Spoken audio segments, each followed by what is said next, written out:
The government will conduct an audit of the L.Turkana power plant logs in Suswa as part of investigations into the cause of the power outage experienced on Friday and Saturday last week.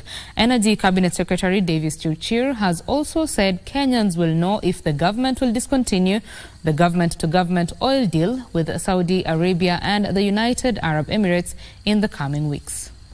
The cause for the longest nationwide power outage in Kenya's history remains a mystery as government commences investigations as what could have triggered the outage that saw power return almost 24 hours after the massive outage occurred late Friday. At night, that is the time we don't consume so much power, and that's the time when L.Turkana is performing.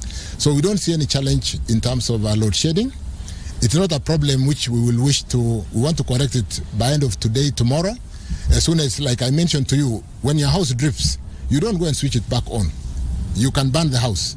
So let's confirm what is afflicting, where the challenge came from, correct that challenge and bring them back to the network. We know they are commercial interest. They are losing money. And even as we hold them back, we've invited them to come to Suswa to basically look at the audit log with us. Addressing the media, Energy CS Davis Chirchir further revealed ongoing discussions pertaining the viability of the government-to-government fuel pricing model. In the spot market, the dollars were exiting the country immediately. Before an OMC collects their products, they pay within 5 days, and that money goes out of the country immediately. Today, those dollars are held in the country for at least 180 days. And that gives us a window to stabilize the market, because petroleum was being used to address the macro issues of dollar unavailability in the country.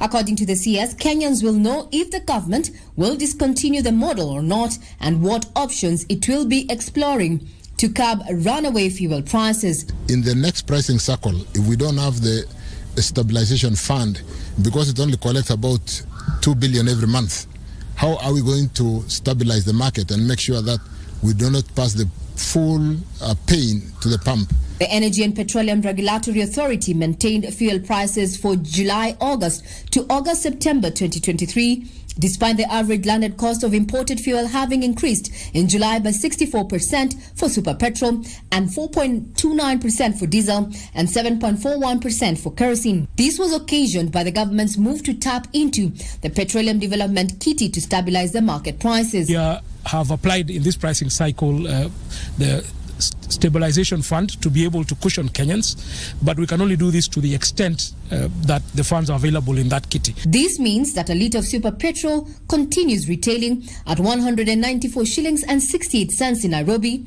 diesel at 179 shillings and 67 cents, while kerosene continues to retail for 169 shillings and 48 cents. Regina Manyera reporting for Prime Edition.